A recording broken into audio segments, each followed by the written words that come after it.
Good morning students. Hindi class में आप सबका स्वागत है।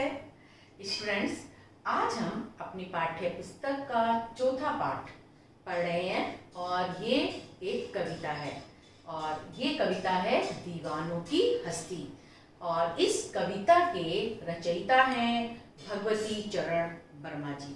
भगवती चरण वर्मा नाम के मोहताज नहीं है, आप सब ने इनका नाम सुना होगा क्योंकि हिंदी साहित्य में इनका नाम जो है बहुत ज़्यादा प्रसिद्ध है। और वो इसलिए क्योंकि इन्होंने अनेक उपन्यास, कविताएं, कहानियाँ, निबंध, अनेक रचनाएं लिखी हैं। कोई भी एक उसका साहित्य का कोई भी ऐसी विधा नहीं है जिस पर इन्होंने अपने लेख ना लिखे हों। तो सबसे पहले कविता पढ़ने से पहले हम कवि का परिचय जान लेते हैं। तो ध्यान से देखेंगे स्टूडेंट्स। सबसे पहले भगवती चरण वर्मा जी का जन्म स्थान। इनका जन्म 30 अगस्त 1903 को उत्तर प्रदेश के उन्नाव जिले के शफीपुर गांव में हुआ था और ये एक कायस्थ थे। तो कायस्थ परिवार में इनका जन्म हुआ था। इन्होंने पहले जो अपनी प्रारंभिक शिक्षा है वो अपने क्षेत्र से ही प्राप्त की और उसके बाद उच्च शिक्षा के लिए बाहर चले गए। तो उन्होंने कौन सी उच्च शिक्षा प्राप्त की? उनमें है बीए और एलएलबी। इन्होंने ये उच्च शिक्षा प्राप्त की और ये शिक्षा प्राप्त करने के बाद ये लेखन धाम में जुड़ गए और इन्होंने लेखन कार्य प्रारंभ कर दिया। जो रचनाएं यहाँ लिखी हैं सिर्फ इतनी ही रचनाएं नहीं है स्टूडेंट्स, इनकी तो अनेक रचनाएं हैं जो इन्होंने लिखी हैं। उनमें से कुछ प्रमुख ये हैं: चित्रलेखा, भूले बिसरे चित्र, चाणक्य, सीधी सच्ची बातें, कुछ सुन ले कुछ अपनी कह ले, हम दीवानों की क्या हस्ती। ये इनकी प्रमुख रचनाएं हैं। इन्हें अनेक पुरस्कारों से भी सम्मानित किया गया है। जो प्रमुख पुरस्कार हैं उनमें है इन्हें पद्म भूषण से सम्मानित किया गया और साथ में चित्रलेखा के लिए इन्हें पद्म भूषण मिला और भूले बिसरे चित्र के लिए इन्हें साहित्य अकादमी पुरस्कार से सम्मानित किया गया।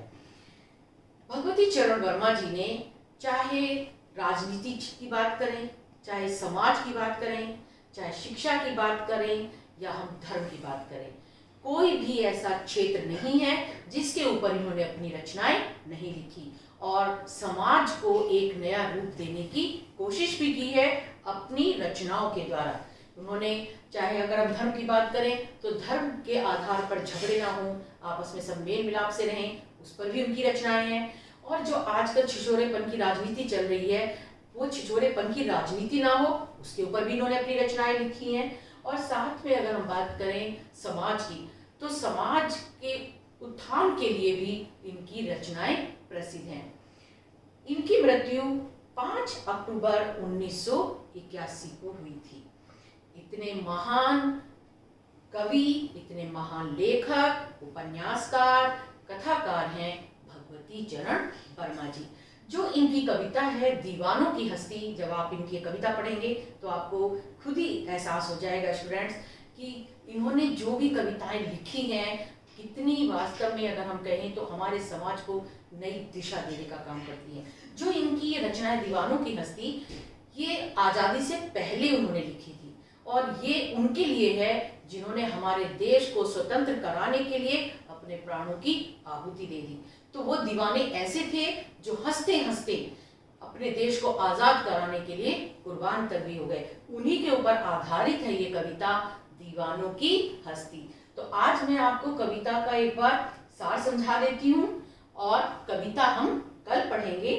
पूरी एक एक काव्यांश का अर्थ मैं आपको साथ साथ समझाती जाऊंगी। तो कल आप अपनी बुक लेकर, पुस्तक लेकर साथ बैठिए।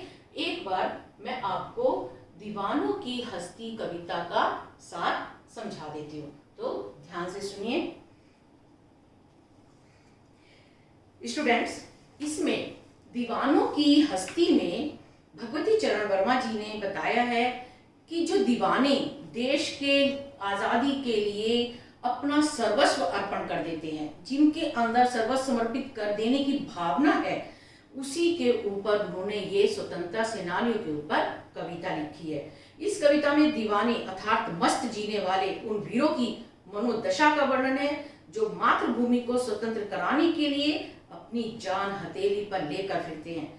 उनकी भावना में देश प्रेम, देशभक्ति कूट कूट कर भरी रहती है। आजादी के इन दीवानों को देश की महानता ही सर्वोपरि रहती है। ये मस्त प्रकृति के लोग जहां भी जाते हैं वहां खुशियां ही खुशियां छा जाती हैं। ये बेफिक्री में जीने वाले लोग कभी एक जगह नहीं रुकते, आज यहाँ तो कल वहां होते हैं, और जहां जाते हैं वहां खुशियां ही खुशियां बिखेर देते हैं। उनका कहना है कि वे सुख दुख को समान भाव से ग्रहण करते हैं। वे दुखों तथा अभावग्रस्त लोगों के बीच अपना प्यार लुटाकर चले जाते हैं।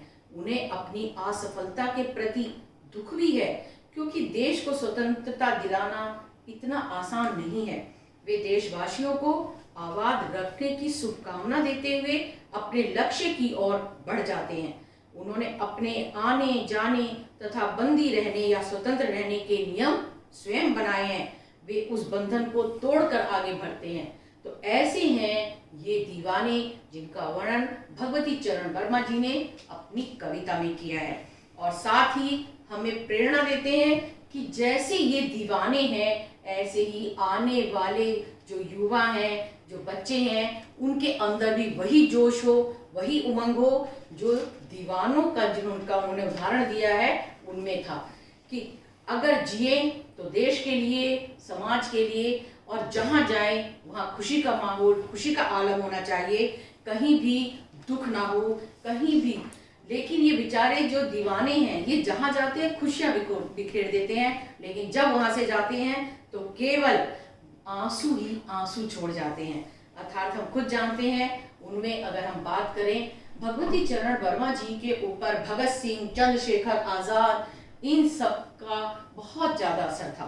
तो ये जो जितने भी हमारे उस समय के स्वतंत्रता सेनानी थे उन सब के बारे में भगवती चरण वर्मा जी ने लिखा है कि चाहे हम भगत सिंह की बात करें, आप खुद जानते हैं हंसते हंसते ही वे एक तरह से फांसी चढ़ रहे थे।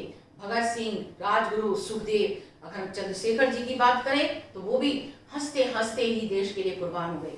तो ऐसे दीवाने हमारे देश में कम नहीं हुए हैं जिनका वर्णन भगवती चरण वर्मा जी ने किया है। और इनकी विशेषता ये है कि जब तक जीते हैं शान से जीते हैं, बेफिक्र होकर जीते हैं, खुशी के आलम में जीते हैं, खुद भी खुश रहते हैं, सबको खुश रखते हैं, और जब जाते हैं तो खुशी खुशी जाते हैं, लेकिन अपने पीछे लोगों की आंखों में आंसू छोड़ जाते हैं। लोग केवल ये कहते हैं कि वे कहाँ गए, जो आए थे वो आए और चले भी गए। वो सबको आप खुद जानते हैं, आज भी हम उन शहीदों को याद करते हैं तो हमारी आंखों में आंसू आ जाते हैं कि कैसे थे जो अपने लिए तो जिए ही नहीं, केवल देश के लिए जिए। तो ऐसे हैं ये दीवाने जिनका वर्णन भगवती चरण वर्मा जी ने अपनी इस कविता में किया है। उनकी ये बहुत ज्यादा प्रसिद्ध रचना है, हम दीवानों की क्या हस्ती, उसी का एक अंश है दीवानों की हस्ती। बहुत लंबी कविता है, लेकिन इसका थोड़ा सा अंश हमारी पाठ्य पुस्तक में दिया गया है, जिसे हम कल पढ़ेंगे। तो मैं आशा करती हूँ बच्चों आज आपको दीवानों की हस्ती पाठ का सार और इसके कवि भगवती चरण वर्मा जी का परिचय समझ में आ गया होगा। एक बार मैं फिर इनका परिचय दोहरा देती हूँ। भगवती चरण वर्मा जी का जन्म 30 अगस्त 1903 को उत्तर प्रदेश के उन्नाव जिले के शफीपुर गांव में हुआ था, और इनका जन्म एक कायस्थ परिवार में हुआ था। इनकी शिक्षा इन्होंने पहले प्रारंभिक शिक्षा अपने गांव से ही हासिल की, उसके बाद उन्नाव जिले से, और उच्च शिक्षा के लिए बाहर चले गए।